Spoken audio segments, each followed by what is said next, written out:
Muito bem, nós estamos aqui para gravar mais um programa e nós vamos introduzir a segunda carta de Paulo aos Tessalonicenses.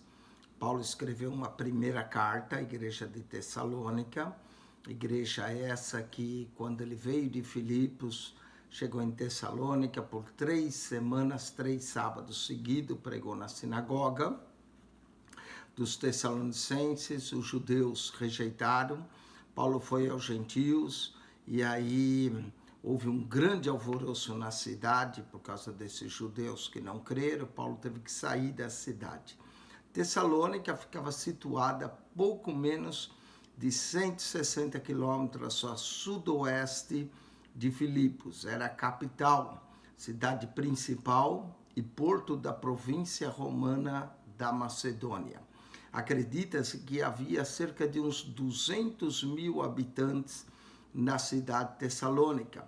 E ali havia uma grande comunidade judaica, onde Paulo, por 3 semanas, falou nessa sinagoga.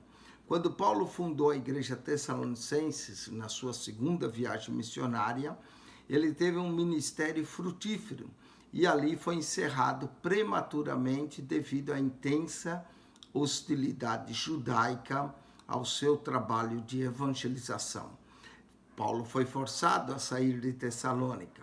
E aí Paulo foi para Bereia, onde também teve um ministério breve, porém bem-sucedido, interrompido pela perseguição de judeus que seguiram ele de Tessalônica até Bereia. Depois disso, Paulo seguiu viagem para Atenas e de Atenas mandou Timóteo se encontrar com ele. Depois Paulo enviou Timóteo de volta a Tessalônica para verificar a condição da igreja. Ao mesmo tempo, Paulo seguiu para Corinto. Timóteo, ao completar sua tarefa, viajou para Corinto, levando a Paulo informações sobre a igreja dos Tessalonicenses, o que gerou Paulo escrever a primeira carta dele para essa igreja que ele havia fundado há uns 6 meses atrás.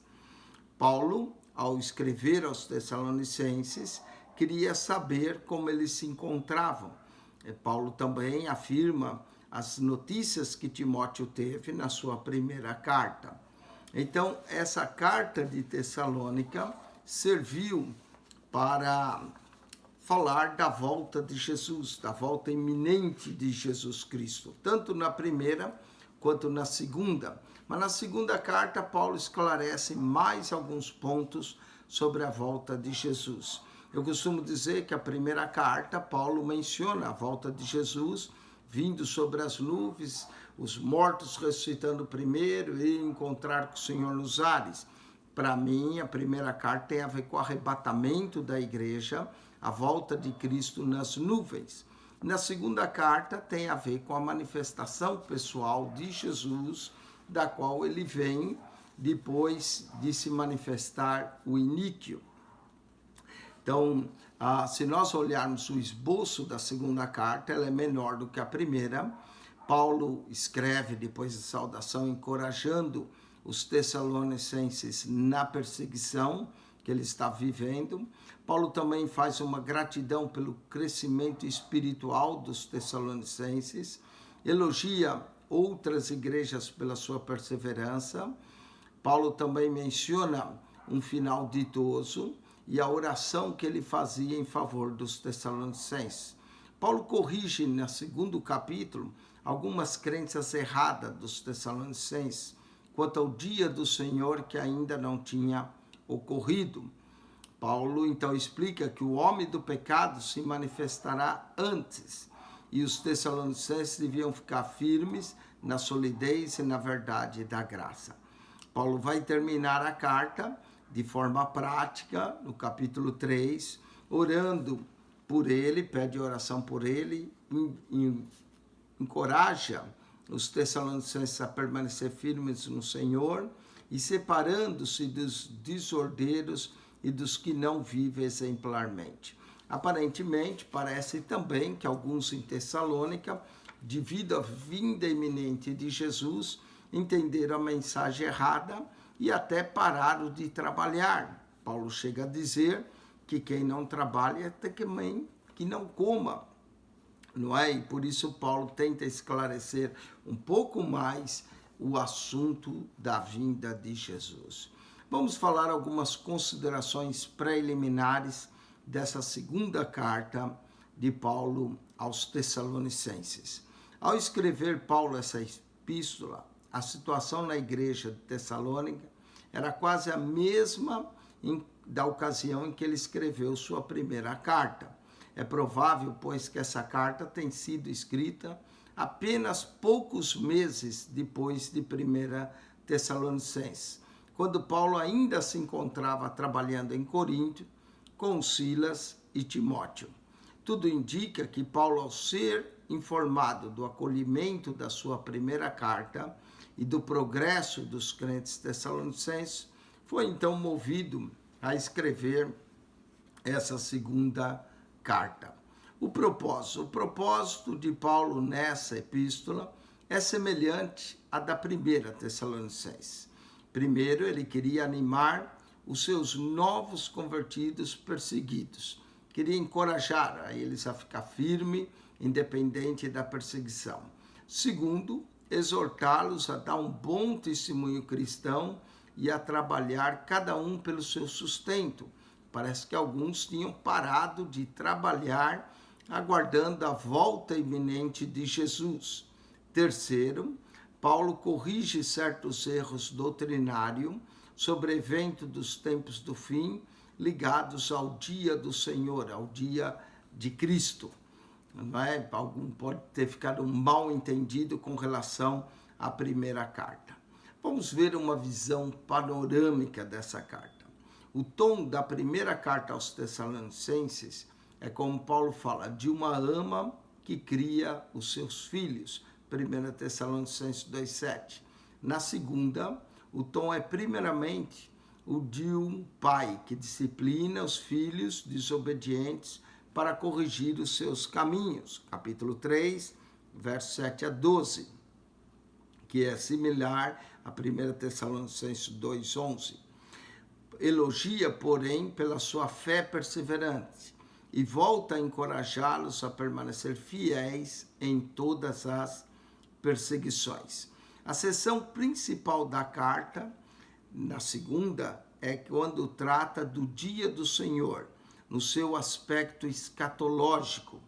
Afigura-se que alguns em Tessalônica afirmavam por espírito, ou suposta revelação profética, por palavra, mensagem verbal ou epístola, supostamente escrita por Paulo, que o tempo da grande tribulação já era e o dia do Senhor já havia começado.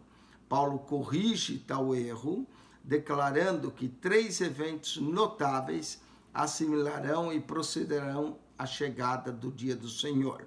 Primeiro, ocorrerá uma grande apostasia e rebelião. Segundo, a restrição determinada por Deus para resistir à injustiça será removida. Talvez a igreja, não é? Como alguns interpretam, ou o Espírito Santo. E terceiro, o homem do pecado se revelará. Paulo repreende aqueles que na igreja estavam aproveitando da expectativa da iminente volta de Cristo como desculpa para a ociosidade, para não trabalharem, para ficarem sem fazer nada. Exorta os crentes a serem diligentes e disciplinados no seu viver. Vamos ver algumas características especiais dessa segunda carta de Paulo aos Tessalonicenses. 3 são as características especiais dessa epístola. Ela contém um dos trechos mais completos do Novo Testamento a respeito da iniquidade, o homem da iniquidade. Aponta para o anticristo, que será a encarnação de Satanás, e da impostura desenfreada que haverá no fim dos tempos. Segundo, Paulo também menciona o justo juízo de Deus, vinculado à segunda vinda de Cristo, e é descrito aqui em termos apocalípticos com o livro do Apocalipse. Paulo descreve que quando o Senhor se manifestar, falando da manifestação visível de Cristo, desfará esse níquel com o sopro da sua boca. Terceiro, emprega termos descritivos do anticristo que não se acham em nenhuma outra parte da Bíblia. Esse é o valor de 2 Tessalonicenses para nós. Quanto à mensagem e o propósito, Paulo escreveu em parte para encorajar os crentes de Tessalônica a permanecer firmes em meio à perseguição e para garantir que Deus irá julgar aqueles que estavam afligindo os tessalonicenses. Aparentemente, os tessalonicenses achavam já se vivendo no dia do Senhor. Paulo lhes garantiu que não, pois certos eventos dos últimos dias ainda não tinham acontecido. E um deles, naquele momento, impediu que o homem do pecado aparecesse. Parece que esse é o principal objetivo da carta. O fato de algumas pessoas da igreja de Tessalônica tinham parado de trabalhar pode sugerir que havia uma visão equivocada, levando a uma ociosidade e a preguiça na igreja. Preguiça essa que Paulo teve que corrigir. A carta não é longa, nem apresenta um esboço definido da fé cristã como um todo. Paulo escreveu para suprir uma necessidade do momento, e o arranjo da sua carta está focado nas circunstâncias locais. Deus ama as pessoas como os tessalonicenses e os trouxe à igreja. Ele os elegeu, chamou e salvou. Seu propósito continuará até o fim, quando serão trazidos ao clímax da volta de Cristo e ao juízo. É interessante ver essas grandes doutrinas que Paulo menciona, da eleição, da vocação, que significavam tanto para Paulo e expressa com tanta clareza nessa carta antiga. Também vemos a sua doutrina da justificação por trás da referência que Deus considera os cristãos dignos e, é claro, o seu ensino sobre a fé. A carta também salienta, como em todas as cartas de Paulo, a salvação em Cristo. A salvação é proclamada em Cristo, é proclamada no Evangelho e será consumada quando Cristo voltar para destruir todo o mal e para trazer descanso e glória aos seus. Esse Deus grandioso ama o seu povo. Ele tem dado conforto e esperança, mesmo em meio a tribulações. Duas coisas importantes para o povo perseguido. O apóstolo orou pedindo que o coração de seus convertidos fosse conduzido ao amor de Deus, e que pode significar o amor de Deus por eles ou o amor deles por Deus. Provavelmente a ideia inicial era o amor deles, de Deus por eles, mas Paulo também mencionou o amor mútuo dos novos convertidos. Há repetidas referências à revelação. Apesar desse termo não ser usado exatamente da mesma forma como em outras passagens, ele nos lembra que Deus não nos deixou à nossa própria mercê. Ele tem revelado aquilo que é necessário e ainda tem mais revelações para os últimos dias. Falando da segunda vinda, que é o tema dessa carta, a segunda vista aqui é vista em termos de destruição de todo o mal, principalmente do homem do pecado, o anticristo. Paulo deixou claro que a vinda de Cristo será majestosa e que ele significará castigo para aqueles que se recusam a conhecer a Deus e que rejeitam o Evangelho, que ele trará descanso e glória aos cristãos, e no final, Deus e a justiça irão vencer e não Satanás e o mal. Paulo deixou claro que o dia do Senhor ainda não aconteceu. Várias coisas precisam acontecer primeiro. Por exemplo, a apostasia, a revelação do homem do pecado. É daí que alguns creem que a igreja passa pelo menos pela metade da grande tribulação. Paulo não explicou nenhum dos dois. Ele provavelmente estava se referindo àquilo que tinha dito aos Tessalonicenses enquanto esteve entre eles. Infelizmente, não sabemos o que ele disse. Então, só resta nos imaginar. O fato que haverá uma revolta contra a fé cristã antes da vinda do Senhor é parte bem conhecida do ensino cristão. Quanto à vida e o trabalho, Paulo tinha muito a dizer sobre os chamados desordeiros. Alguns andavam em desordeiros, que pareciam estar à toa, sem trabalhar. Talvez eles tenham feito isso por achar que a vinda do Senhor estava tão próxima que não fazia sentido ficar trabalhando. Ou talvez fossem tão espirituais que concentravam em coisas superiores e queriam como outras pessoas suprissem suas necessidades. Paulo recomendou que todos trabalhassem para o seu próprio sustento. Nenhuma ênfase doutrinária, nem a mesma volta de Cristo deve afastar os cristãos do trabalho. Pessoas capazes de trabalhar devem conquistar o seu pão de cada dia. Os cristãos devem trabalhar por seu sustento e não se cansarem de fazer o bem. Paulo chega a dizer que quem não trabalha, que não coma. A segunda carta, vamos ver a contribuição à Bíblia que essa carta faz. A segunda carta aos Tessalonicenses continua e amplia alguns temas já abordados em 1 Tessalonicenses. Temas tais como perseguição, santificação e os eventos dos últimos dias associados à segunda vinda de Cristo. Uma diferença importante é que 2 Tessalonicenses descreve o homem do pecado, o anticristo, que será revelado nos últimos dias, e aquilo que o impede de ser revelado. O livro contém um longo discurso sobre a necessidade dos cristãos de ter um trabalho ético e digno para suprir as suas necessidades. Quanto à estrutura, o tom da segunda carta aos Tessalonicenses é nitidamente mais frio do que da primeira. Na primeira carta, Paulo estava entusiasmado com o progresso dos Tessalonicenses no Evangelho. Ele lhes deu conselhos tranquilos sobre a vida congregacional. Nessa segunda carta, porém, Paulo expressou séria preocupação com o estado espiritual dos cristãos de Tessalônica. Ele os repreendeu severamente quanto à vida congregacional.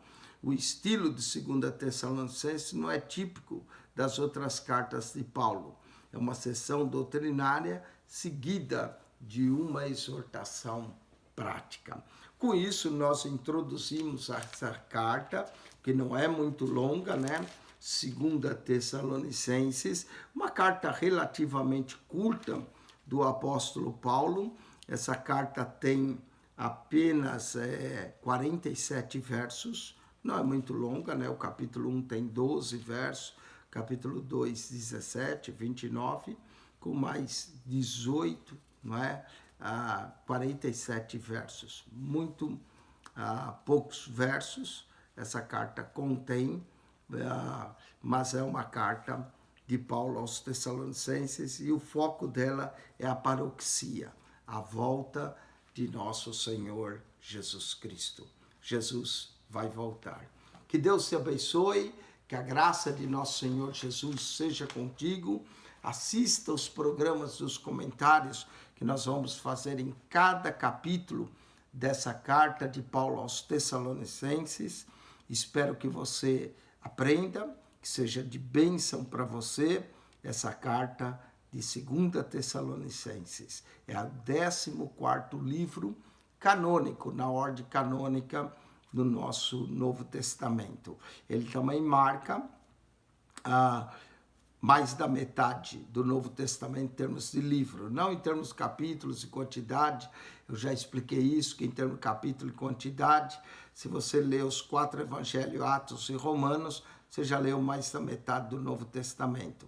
Mas em termos de número de livros, 2 Tessalonicenses agora marca o 14º livro, faltando apenas 13 para completar todo o Novo Testamento. 1 Mateus, 2 Marcos, 3 Lucas, 4 João. 5º livro canônico, Atos. 6º, Romanos. 7º, 1 Coríntios. 8º, 2 Coríntios. 9º, Gálatas. Efésios é a 10ª carta, Filipenses a 11ª, Colossenses a 12ª, 1 Tessalonicenses a 13ª e 2 Tessalonicenses, o 14º livro dos 27 livros do Novo Testamento, com apenas 3 capítulos, 47 versos, nós temos essa segunda carta aos Tessalonicenses. Tema: vinda de Cristo. As 2 cartas de Paulo, 1ª e 2 Tessalonicenses, são cartas escatológicas. Colossenses, uma carta cristológica. A carta aos Filipenses, uma carta cheia de gozo, gratidão e de alegria. A carta de Efésios é uma carta eclesiológica. A carta de Paulo de Gálatas é uma carta intensa que aponta para a justificação pela fé. 2 Coríntios, Paulo defende o seu ministério apostólico. 1 Coríntios, Paulo trata dos problemas de uma igreja neotestamentária. É a melhor carta para responder perguntas das igrejas, que surgem nas igrejas. E a carta aos Romanos, a mais teológica, a mais intensa, a mais influente de todas as cartas de Paulo.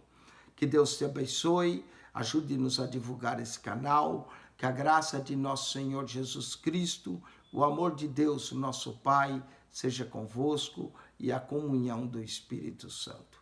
Deus vos abençoe ricamente em Cristo Jesus. Amém.